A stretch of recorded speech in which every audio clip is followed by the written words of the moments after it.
The federally funded Muslim voting guide broke the law, but no worries, nobody's going to get in trouble for it.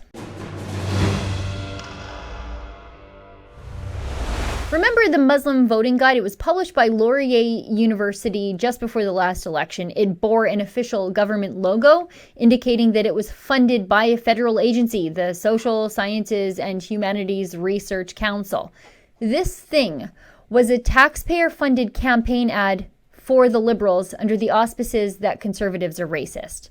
And the election commissioner agrees. Blacklock's had this story last week behind their paywall. Look at this. The Muslim voting guide was published by the university on October 18th, 2019, 3 days before balloting.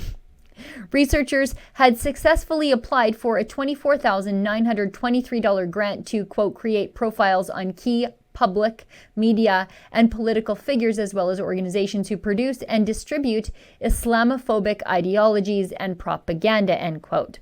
The guide gave then Conservative Party leader Andrew Scheer and People's Party leader Maxime Bernier fail marks on immigration, refugees, and Islamophobia, while Liberal and New Democrat leaders were, of course, given passing grades. The guide also criticized opposition MPs for activities that, quote, foment the kind of fear and moral panic that leads to violence and hate, end quote. Commissioner Yves Cote also waived all penalties in the case. I guess Cote was too busy investigating book authors like Ezra Levant who write mean things about Justin Trudeau to crack down on the use of federal funds funneled to a liberal-friendly organization by a government agency to explicitly demonize Justin Trudeau's enemies and tell Muslims how to vote. Well, when this scandalous, partisan, and slanderous thing was published with your money and scandal ensued, Rebel News did what we always do. We filed an access to information request for communications about the Muslim voting guide within the government. Now, what we learned was that the Muslim voting guide was created out of a grant that would create an enemies list of Justin Trudeau's enemies and then cover it in the veneer of fighting Islamophobia. It's here buried on page 54 of a nearly 400-page document package from the Social Sciences and Humanities Research Council. This is the official proposal for grant funding submitted by Jasmine Zine. Jasmine Zine was a sociology and Muslim studies professor at Wilfrid Laurier University in Waterloo. Her proposal uses M103 as justification for the grant.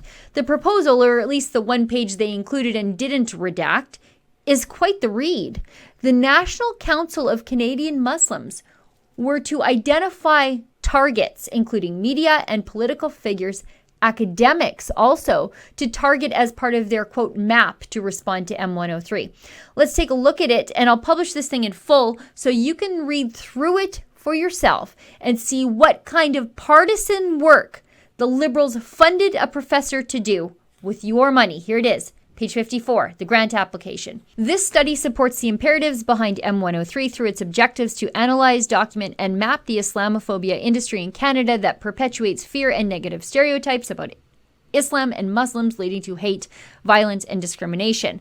The Islamophobia industry is comprised of media outlets, political figures, and academics, think tanks, far-right groups, and ideologues, and the donors who fund their political campaigns.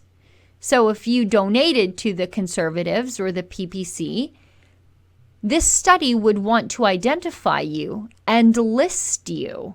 Let's keep going. As a partner in the study, the National Council of Canadian Muslims will play a vital role in identifying, analyzing, and mapping the Islamophobia industry that foments the kind of fear and moral panic that leads to violence and hate.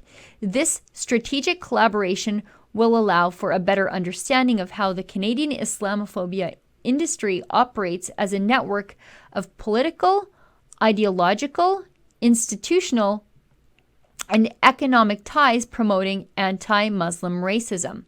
This study is organized around the following objectives: to examine and map the political, ideological, institutional, and economic networks that foment Islamophobia, fear, and moral panic in Canada, to define the Islamophobia industry in Canada and survey recent trends and strategies employed by agents of Islamophobia, create profiles of key public media and political figures, as well as organizations who produce and distribute Islamophobic ideologies and propaganda, generate outcomes that empower the partner organization to collaborate effectively with a broader network of Muslim and allied advocacy groups in Canada to implement enhanced outreach strategies for target audiences like government, media, and the general public.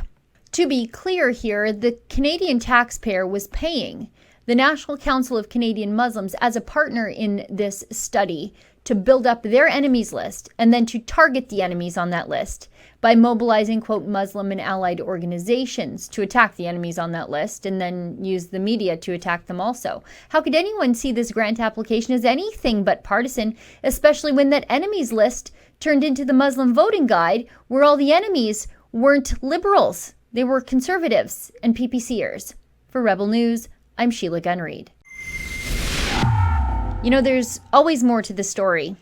It's often the other side of the story, and at Rebel News, that's our journalistic mission, to bring you the other side of the story. And sometimes that requires, as was the case today, filing access to information with the government. It's expensive and it's time-consuming, but we think it is worth it to tell the public what the government is doing when they think no one is watching. If you'd like to help cover the cost of our access to information investigations, please go to rebelinvestigates.com.